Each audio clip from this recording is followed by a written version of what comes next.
Okay, when I'm sewing up something like the wrap where the lining and the outer are the same, I like to work in pairs. So the first thing I'm going to do is I'm going to sew this armhole seam on the outer, and then I'll do the same to the lining. Now I've got my little marker, and I'm just going to sew this starting from the bottom edge and working towards that marker. So what I do is I pin the bottom like so, coming up to that marker on the top and pop a pin in there, and this is the shoulder seam. So what we're wanting to create is a bit of a curve so it sits nicely over the shoulder. So I'm lining up those edges, but can you see how I'm just really sort of moulding into that curved shape? So bringing the seam allowances together like so. So that's really moulded there, so I'm going to end up on a point there. So I'm going to start from the bottom.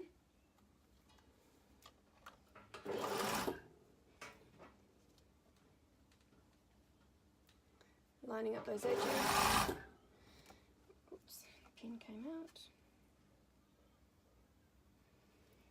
And I'm just really using my fingers like 1, 2, 3 just to really hold the fabric in place rather than the pins, because actually I find this easier because I can really shape that as it goes around and make sure that everything's lined up. So coming around that edge towards the point, really working gentle curve till I get to the point, so off the edge, back tack and come forward. Some people like to just tie off those edges, and that's fine, you can do that too. So you can see that's got a nice gentle curve at that point. So I'm going to do that to the other side of the outer and to both sides of the lining. And for each I am starting from the bottom because I find that that just works more nicely for getting that shoulder curve correct, even though normally I would normally sew top to bottom, bottom to top, to keep the grain line behaving in the same way.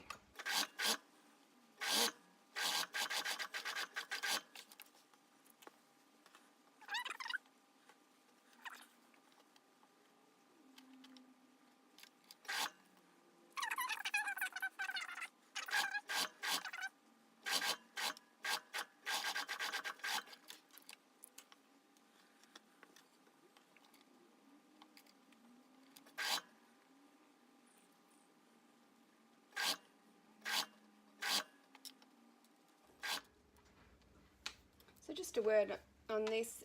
This fabric is much more slippery than my wool, and those shoulder curves are off grain and the curves are also different shapes. So what you might find is that things stretch a little bit, but you do know that they match because they do. I'm telling you they do. Even if they feel at this stage that they might not. So a little trick that you can do, and this is easier again if you don't have pins in, is to put your hand between the layers and you can just sort of gently pull the underneath layer, and that just helps it mould back into shape as you come around and sort of eases it.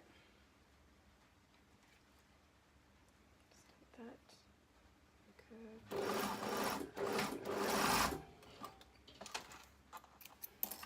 And so it's neat on that side and it's neat on that side. And so where it sort of, that was the curve that came out, so the mountain curve, and it just sort of wanted to stretch a little bit, but you can see it's eased back in beautifully and it's going to sit really nicely. So that's ready to be pressed. Next I'm going to sew the back pieces. I've drawn the darts on with my erasable pen so that you can see where they are, but normally what I would do is just do a little snip on the top of the dart, pop a pin in going through about 2 millimeters at the bottom of the dart, and I find that's all I really need to sew it. So that then if I fold the dart and match up those snips and give it a little pull, it just snaps into place and I can really easily sew the darts.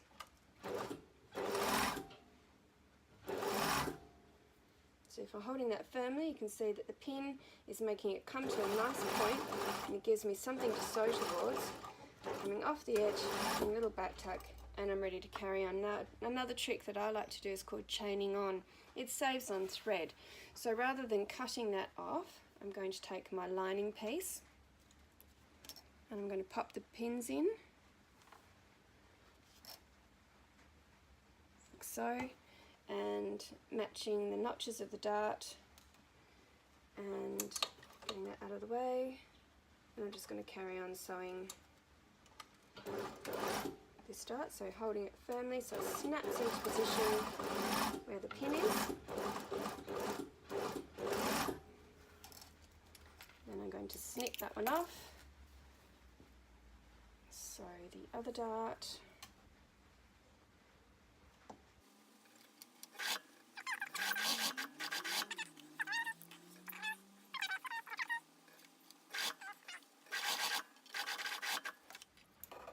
Snip those threads, and there we go.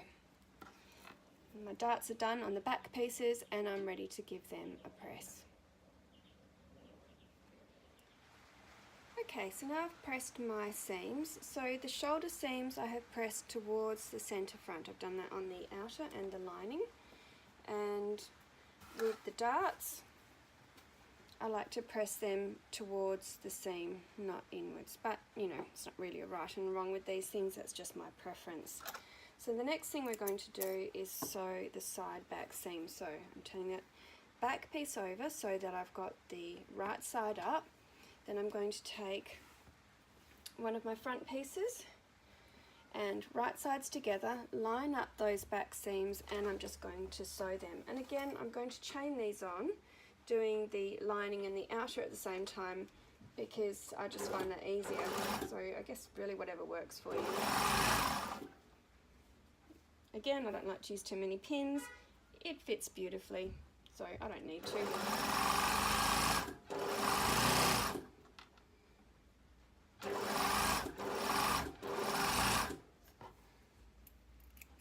Now I'm going to take the matching side of my lining, so right side up of the lining,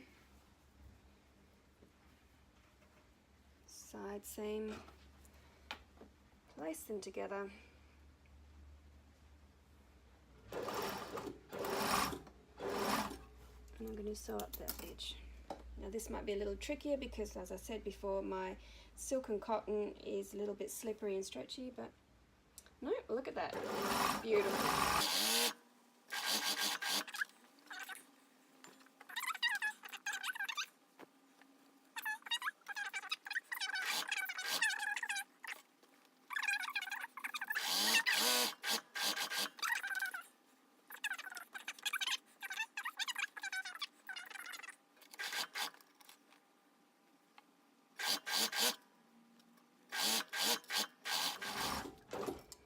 Okay, and that's those two seams done. So now I'm going to give them a press. So I'm going to press them away from the centre back. However, if I was using particularly thick fabric, particularly on the outer, I might even press this seam open. But in this instance, I don't need to. And I just think when you have a slightly sheer fabric like I'm using for the lining, to press it open actually doesn't look quite as attractive because you can actually see through it. Okay, I'm giving those a press. Okay, now we're ready to finish off the wrap. So what I've done is I've pinned the lining to the outer right sides together. Now, having just told you that you don't need to use a lot of pins, this is one instance when I do recommend that you do pin evenly all round, but really you don't need to pin any closer than about 15 centimeters apart and it should be fine. So I've matched all the seams first and then I've pinned everywhere else.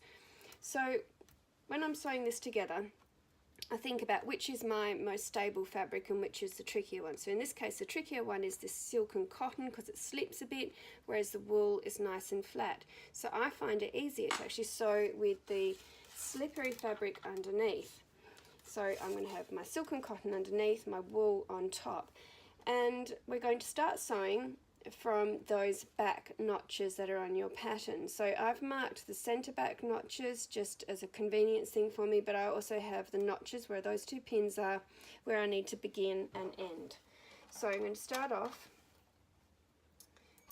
at the beginning, which is always a good place, and I'm going to sew all the way around and finish up over here. Now when I'm doing that, I want to make sure that I'm just not stretching anything and everything is staying flat. and that all my seams also stay in the same direction that I've pressed them. Just a little word, it's a good idea never to sew through your pins. I know some people like to, but what happens is that when you sew through the pin, the needle can actually get a little chip, and then it can cause jags to occur in your fabric. So I'm just checking that my seam allowance is both, because this way it's going that way, that the underneath is going in that direction too. So this is the front bit where there is a bit of an intersection. Now it's not actually drawn, it's not a complete square edge, but what I could do if I wanted to is actually just draw the seam allowance so I can see where I need to pivot on that corner. So coming along, following my seam allowance, making sure the needle is right down, lift the foot, pivot, and then come back down.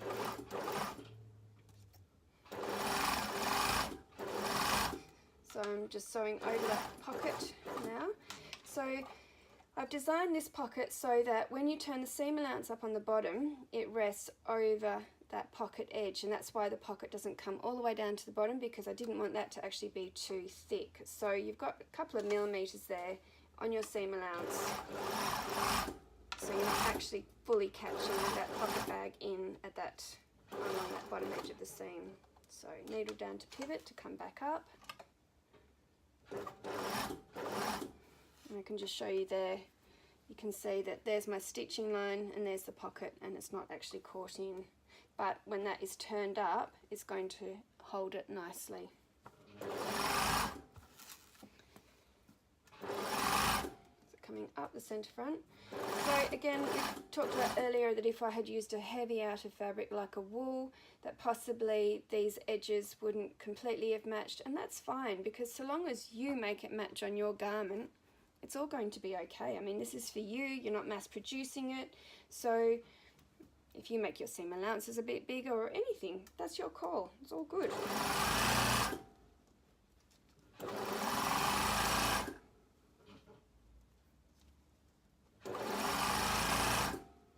I'm coming up to this back neck, so I just want to make sure again that all my darts and seam allowances are following the same lines.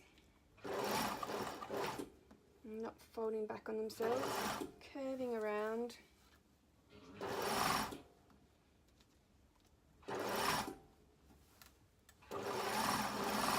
Back down the centre front.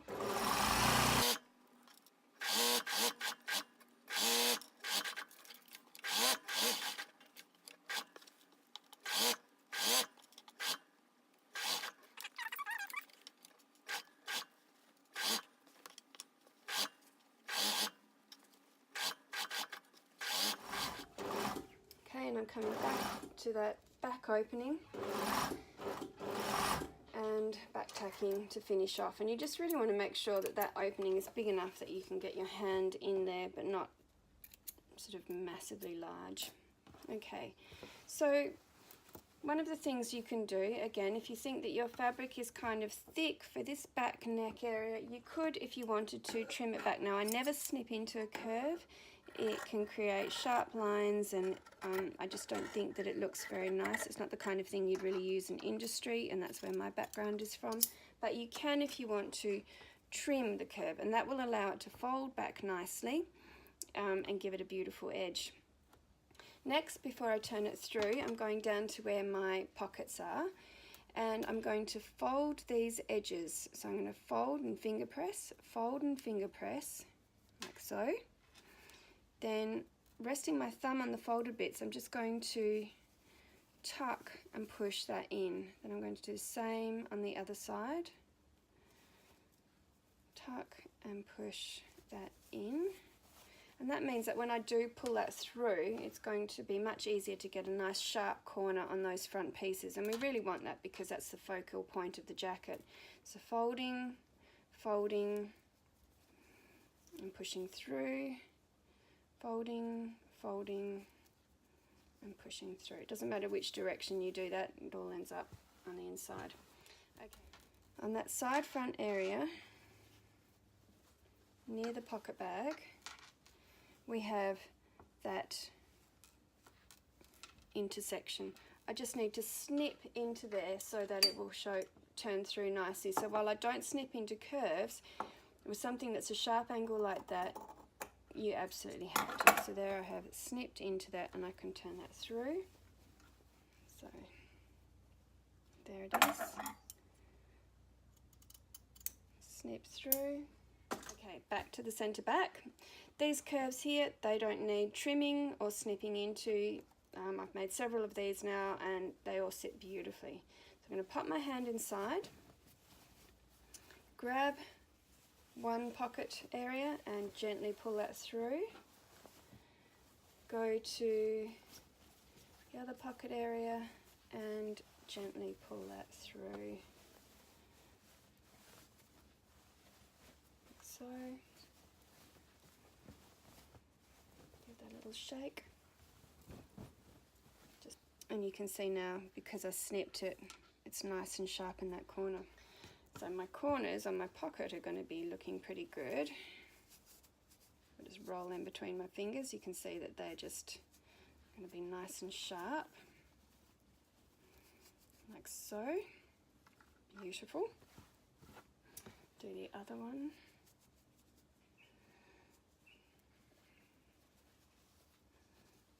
Pull that through. Now that one sort of slipped out, so I could actually go back in there and refold that to pull it through, but actually if I keep rolling it, it's doing quite well. And the other thing is I can take a pin and just gently pull that to encourage that into the corner, but if it's not sitting quite nicely, you could go back in there and refold it, but look, that's nice and sharp now. So, okay, and that's ready to be pressed. Okay, so now I've pressed my wrap. The edges are all beautifully crisp. Our welt pocket's looking lovely. So there's the welt pocket from the front, and from the other side you can see that even though I self-lined it, it doesn't show through. So I think that's worked really well. So all that's left to do now is to close the back. So I've pressed the back opening as well, so as I was pressing all of it, so that the seam allowance is tucked under. So what I'm going to do is I've got a single thread and I come to the opening and I'm just going to slide the needle back through where the opening is, just so a little bit back. So I'm going to use the same ladder stitch as we did before, but this time it's going to be much smaller and obviously in a matching thread. So where I've pressed that fold, I slide the needle along and bring it up. Come straight over and slide the needle along the fold and come over. So I'm probably doing this about 5 millimeters apart. They don't need to be too close together. So just sliding that along, not sure what that is in inches, 1/16 of an inch, maybe. Sliding that along, and I don't even need to sort of particularly pull it tight at this stage, so I just sort of come along a few stitches, making sure though that they are nice and straight. And then when I've sewn a little way, I just give it a pull and it closes and it's invisible. I love this stitch. It's probably one of my favourite stitches of all.